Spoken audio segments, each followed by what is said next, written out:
Hi, I'm Frank O'Brien, and welcome to another get-together for the InfoAge Spaceflight series. This month, we're going to be talking about the most important research aircraft ever flown, the X-15. Now, while spaceflight is commonplace today, the idea of traveling to the fringes of space or to hypersonic speeds seemed like the stuff of bad science fiction in the 1950s. We'll be talking about what made the X-15 such a success and the challenges that they had to overcome. Now, just for a quick bit of background on me, I've been volunteering at InfoAge for almost 15 years now, and I've been giving talks on spaceflight for much of that time. About 9 years ago, I was selected to become a NASA Solar System Ambassador. This is an outstanding all-volunteer program that takes me in the community to talk about the NASA mission. No tax dollars are spent on it, and of course, we never accept any kind of compensation. So, faster and higher. Wow. This has been one of the goals of aviation ever since the Wright brothers. In those early days, aviation was dominated by racers and daredevils pushing these incredibly flimsy contraptions, up to and probably past their limits, with occasionally the expected tragic results. But the quest for higher performance aircraft wasn't only for show. Serious practical applications existed and were necessary for the advancement of structures, aerodynamics, and engine technology.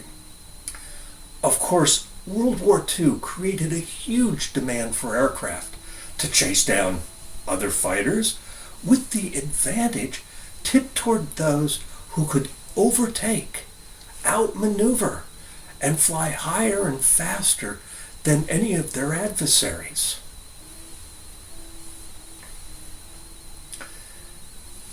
But military applications weren't the only driving force behind the advancement of the fledgling aviation industry. The early airmails and passenger services were beset with frequent crashes, non-existent navigational aids, and delays from bad weather.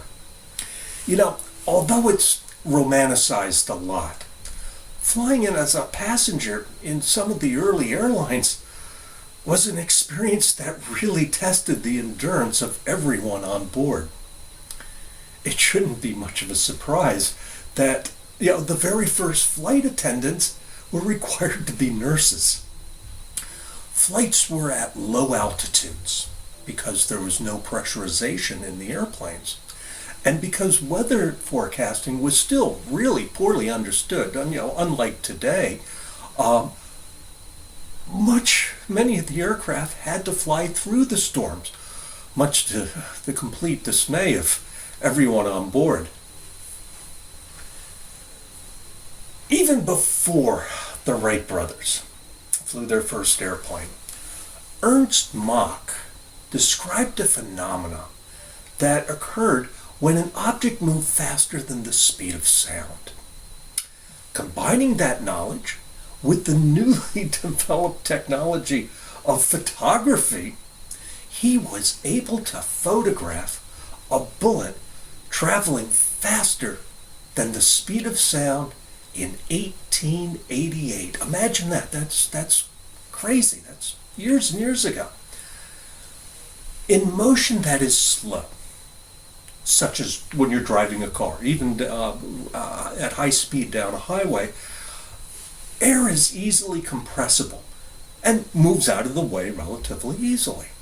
And it allows the car to move along. Yes, there is some drag, but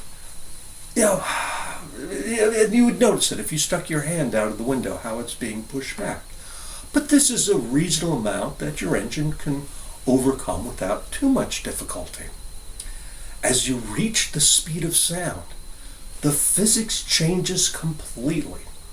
Here, air simply just can't get out of the way fast enough. And, a shock wave forms, as you can see in the picture. Air is no longer compressible and can be thought of as a fluid very much like water. Now, this was all very, very interesting and a great academic exercise, which didn't seem to have much practical applications. It didn't become relevant until the Second War. Under certain conditions, such as a high-performance plane diving, pilots put their aircraft into what we know as the transonic region. This is where airflow, particularly over the wings, approached the speed of sound, even though the airplane itself was still below the sound barrier. Air isn't behaving like air at all, and traditional aerodynamics just simply don't apply. After the Second War, researchers and engineers wanted to study aerodynamics at the transonic and supersonic flight. The first aircraft to break the sound barrier was the X-1, which Chuck Yeager piloted in October 1947. In the years that followed, several more X-planes, as they were called, followed along, each expanding the envelope of speed, altitude, and controllability. Some of these early rocket planes reached Mach 2, and maybe a little bit more, and they all returned essential data.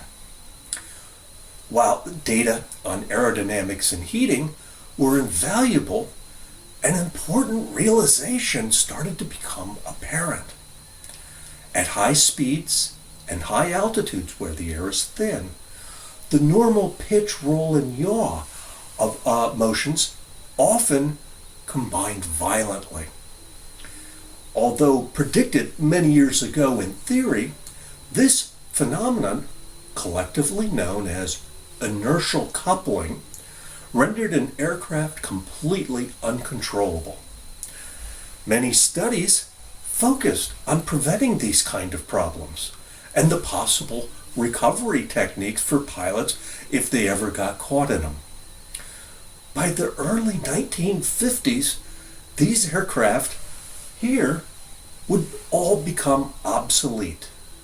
A large body of knowledge on stability and controllability and heating and speeds and such had already become accumulated, and Mach 2 flight was no longer magical.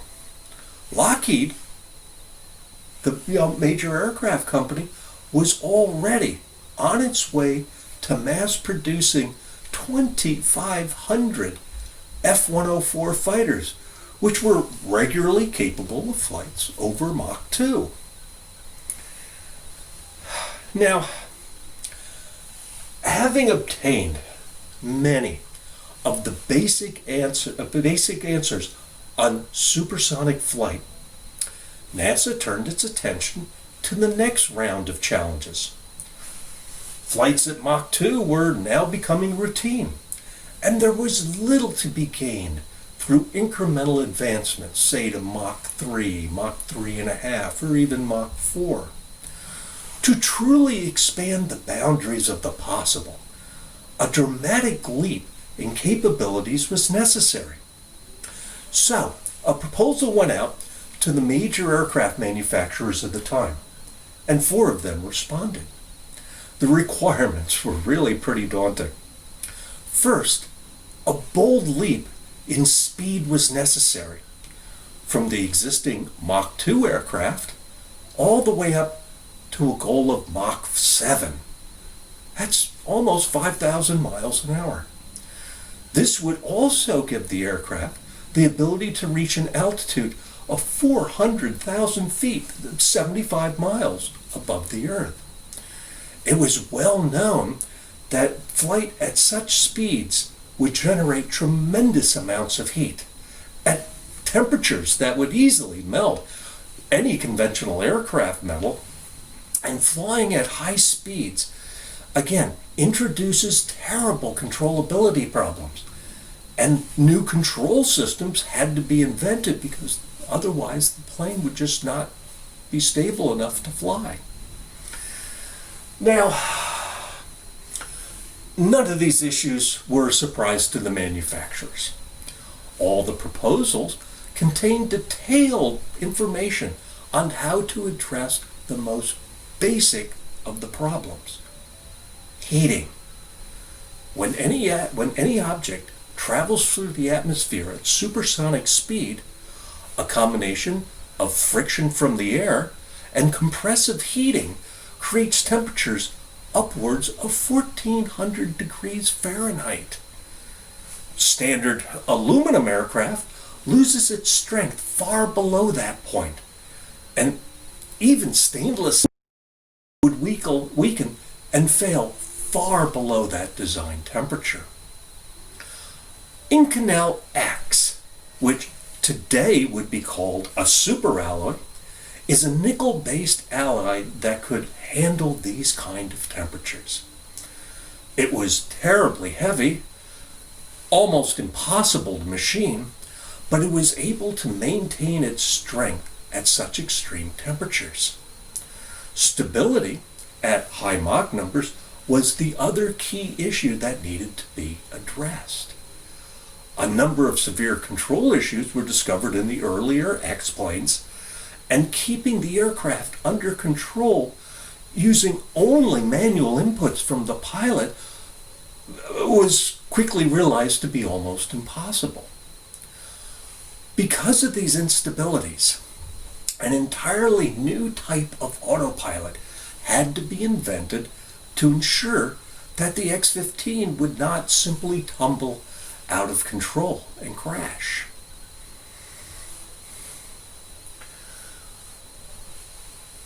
Because these extreme requirements were far beyond the current state of the art, potential contractors came up with some truly innovative solutions, especially in managing the heat load on the aircraft. The contract was finally awarded to North American Aviation, which is now part of the Boeing company, and it was awarded in November 1955. The first X-15 rolled out of the plant in October 1958. Unfortunately, what was delivered wasn't the final version of the X-15. The engine as proposed was having tremendous technical problems, and rather than delay the entire program, two much smaller engines were substituted. While the aircraft wouldn't be able to reach its originally planned design speeds and altitudes, the smaller engine permitted the essential early testing to proceed. And not surprisingly, the cost estimates, like any new technological program run by the government, was hopelessly optimistic. The original cost was expected to be a little bit over $12 million. That doesn't sound like much today, but in that time it was a lot. This tripled by the time the contract was finally awarded, and in the end, just the cost for design and development was well over $120 million, 10 times more than what they expected. Now, we have to be completely fair. Much of this was due to expanding the capabilities of the aircraft, which weren't even contemplated when the original proposal was bid on. In a conventional aircraft, it's completely accepted that they will be turning and maneuvering through their flights. With the X-15, this really wasn't possible. Above the atmosphere, and with the engine already out of fuel, there is no way to change direction. You're just traveling straight ahead. Descending through the atmosphere, even small maneuvers can again set off dangerous and possibly uncontrollable tumbling, unless it's well controlled with an autopilot. Only when the X-15 is subsonic and close to landing can turns and other maneuvers be attempted. So because of this limitation, you can see almost all of the X-15's flight path was in a straight line. This required detailed planning to make certain that there were plenty of emergency landing sites and other dry lakes with radar and rescue crews that were constantly available. The X-15 was designed to go fast, or it could go high, but it couldn't do both at the same time. As such, you can see there were two main flight profiles used. The high-speed flights were launched all the way back 400 miles and more over Utah, away from the landing site at Edwards Air Force Base, which is in the Mojave Desert, the high desert of Southern California.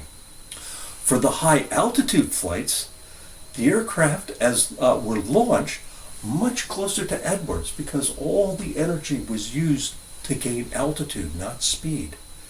And they were launched a little bit northeast of Las Vegas, quite a bit closer to Edwards. Now, because of the extreme performance and the environment the X-15 would operate in, there was just simply no option for a pilot to jump into the cockpit and fire it up and see how she flew. Learning to fly the X-15 demanded a brand new type of simulator that would realistically depict the flight. Aircraft simulators were already becoming common and gained sophistication from the Second World War until the incredibly complex and realistic simulators we have today. Those in use in the 1950s, believe it or not, were already using an analog, talk about analog computers later, an analog computer to accept the pilot's inputs and update the cockpit instruments. Now, here for the X-15 simulator, we had a mocked-up fuselage with a very accurate cockpit and a duplicate of all the hydraulic and mechanical connections for the entire aircraft. Now, this didn't really look at all like an X-15, but it responded in the exact same way the real aircraft would.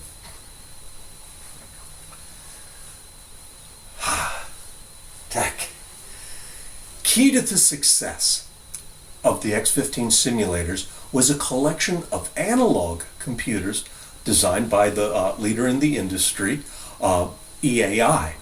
And as a quick little aside, they're a New Jersey company, and when they were in existence, they were just up the road in Long Branch. Their flagship system was their Model 321R, and the simulation facility used 3 of them in parallel. Note that these are totally unlike the digital computers we use today. As an analog system, they relied on voltages and amplifiers and other circuits rather than the 1s and 0 bits we're used to in digital computers to model the performance of the aircraft. The few digital computers that existed in those days were honestly just not up to the task. Since engineering analysis and modeling to predict the performance and stability of the X-15 was always imperfect, the computers were constantly updated with new data on how the X-15 responded in flight. Each flight was rehearsed several times. Many times, a pilot would train for 24 hours in the simulator for just a 10-minute flight. And this was all done, of course, well before they took to the skies. These were used to identify the flight parameters that were necessary to achieve the intended objectives. Failures in the stability system, which could easily result in uncontrollable flight, were also simulated and tested from the safety of the ground. Now, simulators are great, but they couldn't model the entire flight exactly. Additionally, pilots had to learn of the various instability problems and become proficient at trying to recover from them. Sitting in a simulator on the ground, was very, very useful. But while the autopilots were adept at maintaining control of the X-15 under normal circumstances, if there was a failure in the system or poor pilot technique could easily become disastrous. To create a real-world environment, 2 aircraft. First, the popular T-33, which was built in the thousands and a very, very wonderful aircraft. Later on, followed by an F-100, used in the Vietnam War. These had special analog computers installed to recreate the handling qualities of the X-15. Selective failures of the simulated system added a great amount of realism to the training, especially since accelerations the pilot would experience in the X-15 were included. A problem with the ground-based simulators was that they were just simply not capable of simulating landings in the X-15. Honestly, there were no real visual displays, and again, TV screens in the 1950s weren't very, very good. So crews quickly found that the new high-performance F-104 fighter could fly the same approach and landing pattern as the X-15. Requiring virtually no modifications to the aircraft, this was an excellent solution for simulating the problem of, say, the last 50 feet of landing the X-15. As we learned in my talk last year, a flight above 60,000 feet, even breathing pure oxygen, demands a pressure suit of some kind. Even if the cockpit were filled with pure oxygen, the pressure is so low that human life simply can't be supported. A cockpit pressurized to sea level pressures with pure oxygen is a terrible, terrible fire hazard, as we found out with the Apollo 1 disaster. So, a great compromise between safety and life support is invented. The cockpit was filled with nitrogen, making it impossible to support a fire. The pressure suit also was filled with nitrogen, again to ensure fire resistance. Only the pilot's helmet, isolated from the rest of the suit with a very tight rubber neck seal around the pilot's neck, was filled with oxygen. This arrangement, plus the mobility restrictions of the suit, made flying rather difficult and really quite uncomfortable. But it was the best solution at the time. Because the interior of the cockpit was expected to get quite hot from the heat of re-entry, the suit was coated with aluminum to reflect the heat away from the pilot.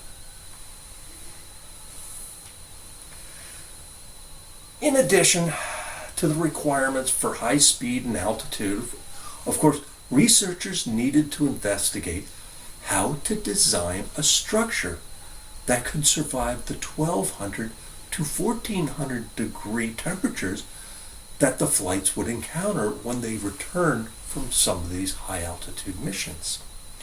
Some designs used innovative approaches to reduce the total heat load onto the aircraft. In a sense, this was kind of like cheating. The objective was to design an aircraft which could endure those temperatures, not figure out a clever way of protecting it. Again, only the one material that they were looking at, Inconel X, maintained its strength in this environment. The design exploded the idea that even though heating might approach 3,000 degrees where the compression and the shock waves are, the in-canal structure and skin would be able to absorb the heat and radiate enough of it away so that the aircraft would stay below critical temperatures for the in-canal. Additionally, the heating would only last a few minutes, so the total heat capacity of the X-15 wouldn't be exceeded. The principle is not unlike placing an aluminum saucepan on a gas stove. Much of the 3,500 degree flame, and that's the temperature of your gas burners, is absorbed by the pan. But the parts not in contact with the flame are radiating much of the heat away. If you limit the time the pan is on the stove, it won't melt despite aluminum's melting point of around 1,000 degrees. Pretty clever. Turn your saucepan into sauce someday, though. Anyway, early in the study of supersonic flight, stability and control problems at supersonic speeds became critical issues, and we constantly get back to this point. Most of these problems have been predicted in advance, but practical experience, including several crashes, made this an important issue. Pilot inattention or imperfect application of a correcting maneuver could quickly result in a catastrophic event. Now, basic stability augmentation systems, as they were known, had been available in the Second War. But such a system for the X-15 would need to be far more sophisticated. As the aerodynamics changed, as the aircraft climbed up through the thinner and thinner atmosphere, the augmentation system also had to change accordingly.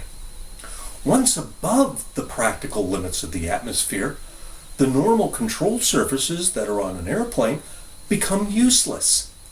So, small rocket engines, powered with very high purity hydrogen peroxide, not the stuff you buy in the store, were located in the nose and on the wings to change the attitude of the aircraft. The stability augmentation system had to recognize that it was at a point where aerodynamic surfaces were becoming completely ineffective, and it gradually transitioned to the rocket engines to maintain controllability of the aircraft. Now, the idea of using a rocket engine to power a research airplane really wasn't that unusual, as they had been used since the 1940s, going all the way back to the very first supersonic aircraft, as we saw, the X-1. But the X-15 was far larger, and the performance that was demanded was far, far beyond anything that had been tried before. Additionally, and this was a particularly difficult challenge, the flight profile required that the engine be throttleable. While designing a rocket engine is hard, making one whose thrust that can be adjusted just like a jetliner's engine was completely unheard of. Normally, rocket engines are designed that you turn them on, they go full thrust until you turn them off. This and other issues caused the engine, designated the XLR-99, to be years late. With an airframe that was ready to fly but without an engine, again, NASA engineers decided two smaller rocket engines were the best way to address the problem, and they were installed.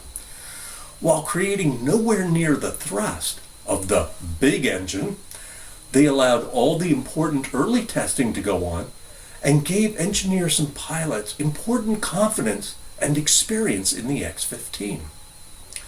What might be unusual for rocket engines, the X-15 burned liquid oxygen, which isn't a surprise, it's used just about everywhere. But the fuel was ammonia.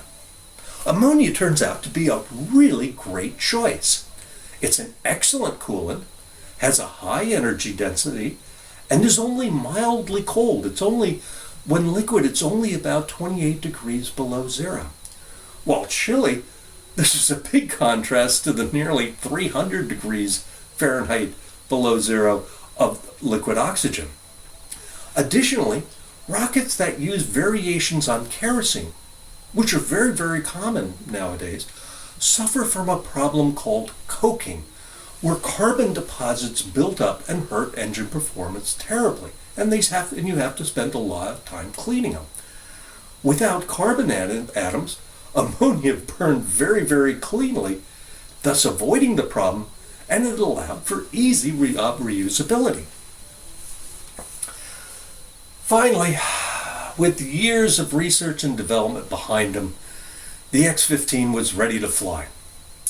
If the X-15 were to try and take off like a conventional airplane from a runway for its missions, a huge amount of fuel would be used just to get it up to the 40,000 feet, and that would make the entire idea pointless.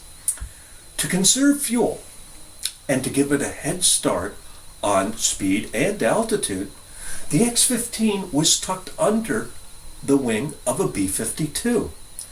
This was an imperfect arrangement, and it's difficult to see, but a large notch had to be cut into the wing to accommodate the X-15's tail.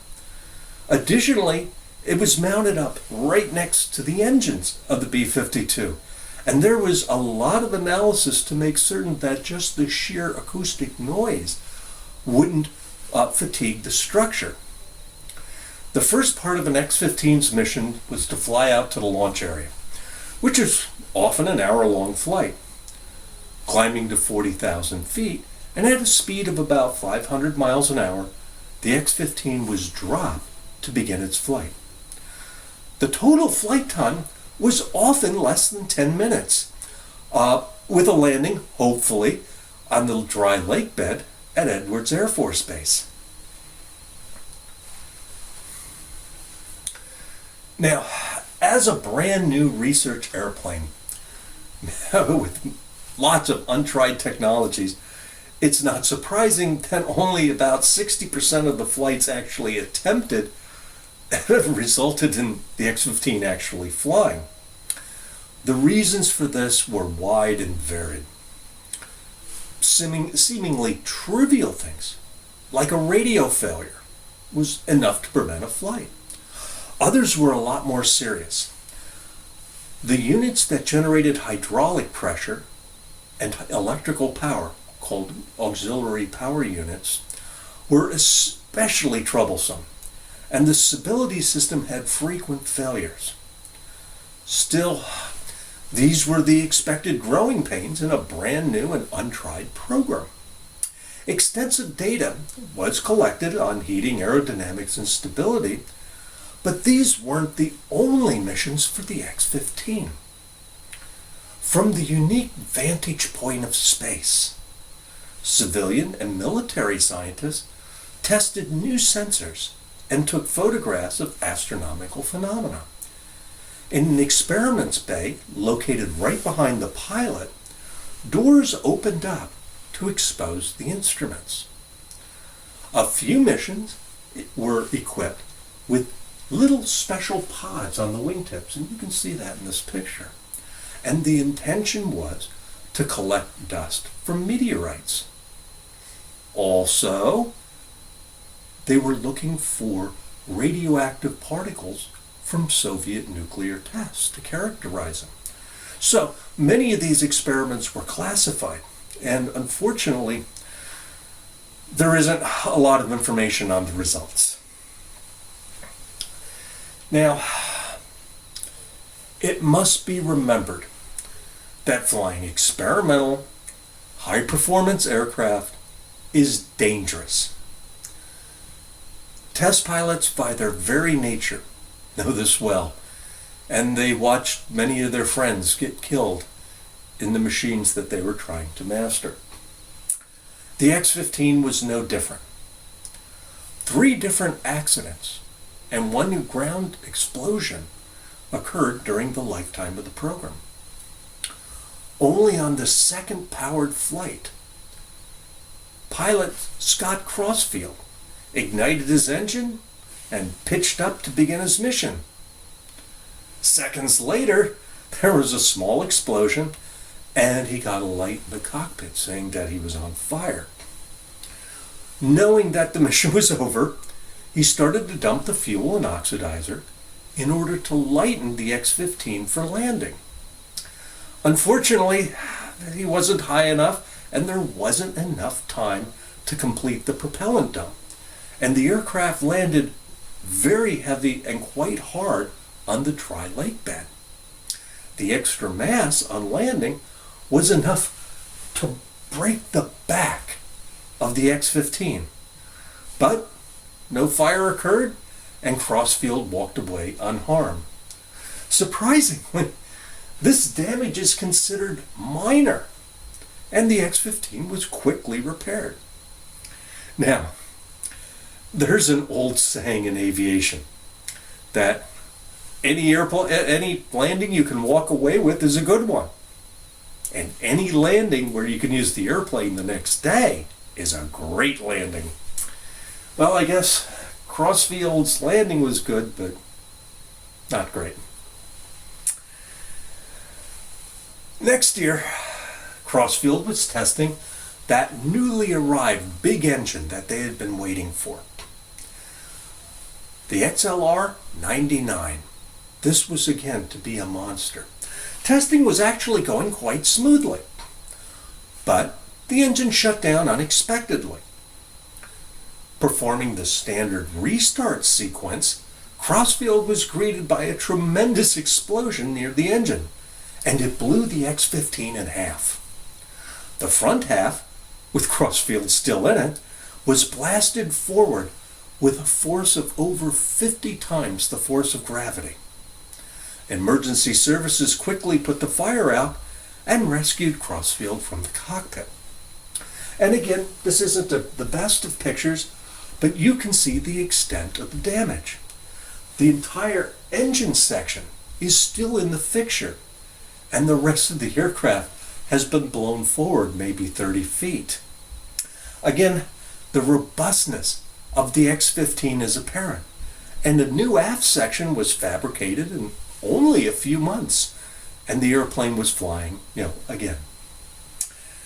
Now, another engine failure, engines have a problem, led to an accident involving Jack McKay as the pilot.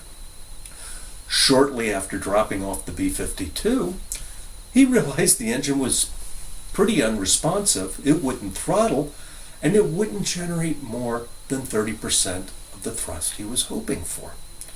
An emergency landing was called for, and like Crossfield, he started to dump fuel to lighten the X-15 for landing. Once again, the landing was heavy and hard, one of the landing struts broke, and the X-15 flipped over on its back. McKay was trapped underneath the wreck and was seriously injured. But sometime later he returned to fly the X-15 again. Shockingly, and this always amazes me, the X-15 was not considered a loss and was sent back to the factory for repairs. We're going to be talking about this aircraft in just a little bit. Now, towards the end of the program, the most serious accident occurred when Michael Adams was flying one of his altitude flights. During his rocket-powered ascent, he experienced an electrical system problem, which he reset, and he thought that was good, and then he started losing control effectiveness. Continuing on until the engine burned out, the aircraft started yawing to the left. Pretty soon it corrected itself, and then the yawing again continued until the airplane was traveling sideways. On returning back to the atmosphere, he entered a hypersonic spin from which there is no known recovery. Slammed back and forth within the cockpit at extreme G-forces, It's believed he became unconscious and was unable to eject. The X-15 broke up at high altitude, and Adams was killed. An investigation board found that the cause was large combinations of factors, from an incorrectly set attitude indicator to a failure of the stability system.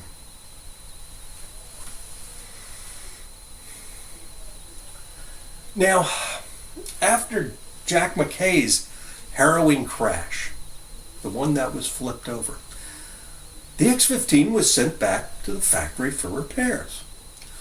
Mindful of the desire to increase the performance of the X-15 even further, engineers decided to use this opportunity to cut the fuselage in half, lengthen it by a few feet to make more room for fuel and oxidizer. They also made other critical improvements to the systems and the structure. They added the capability to fly with a set of external fuel tanks underneath the wings, which would increase performance even further. Finally, NASA was certain that its long-desired goal of a Mach 7 aircraft was in sight. In October 1967, Pete Knight was carried aloft by the B-52. The X-15 was nearly unrecognizable. Knowing that the speed run was certain to generate temperatures far higher than the Inconel X skin could withstand, the aircraft was covered in a heat-resistant ablative coating. Attached to the lower fin was another unusual item, a mock-up for an experimental ramjet. The flight went relatively smoothly, and despite a number of problems during his approach and landing, the mission was pretty much satisfactory. When recovery crews came up to the X-15 after he landed, he was a bit shocked because they all started running to the back of the airplane, and everyone was shocked by what they saw. The lower fin was largely burned away. Huge holes were cut into it, and there was thermal damage in other areas. Returning to their wind tunnels, engineers found that the shock waves from the ramjet interacted and caused extreme heating of that lower fin. The aircraft was sent back to the factory for repairs again, but after the work was completed, further analysis showed that the airplane just simply couldn't fly again. It was retired, and now you can see it at the Air Force Museum. Finally, you might be curious about the men, and yes, they were all men, who flew the X-15. All of them were the top graduates of their respective test pilot flight schools. Many had flown the earlier generations of rocket planes. Far from the daring stick and rudder pilots of times past, all of them were serious engineers. And many of them, especially Scott Crossfield, used their engineering skills to influence the design and operation of the X-15. Now, you might wonder what happened to all of them. Most of them lived out their careers in flight test, working in relative obscurity. And not many of them had profiles in the photojournalism magazines like Look and Life, which were popular in the day. Out of the 12 pilots, 8 of them earned astronaut wings for flights above 50 miles. A few did make headlines, though. Joe Engle moved on to the Apollo program and was scheduled to land on the moon, but his mission was canceled before he had a chance to fly. Persevering, he took his X-15 skills to the Space Shuttle program, commanded 2 of the early approach and landing tests, and then moved on to command 2 shuttle missions of his own. Oh, and one other pilot received a bit of notoriety in his career, and I'm hoping some of you knew his name. Yep. Neil Armstrong was an X-15 pilot for a number of years before he moved on to the Gemini and Apollo missions. Now, we can talk about his contributions to spaceflight offline if you want, if you need any sort of reminders.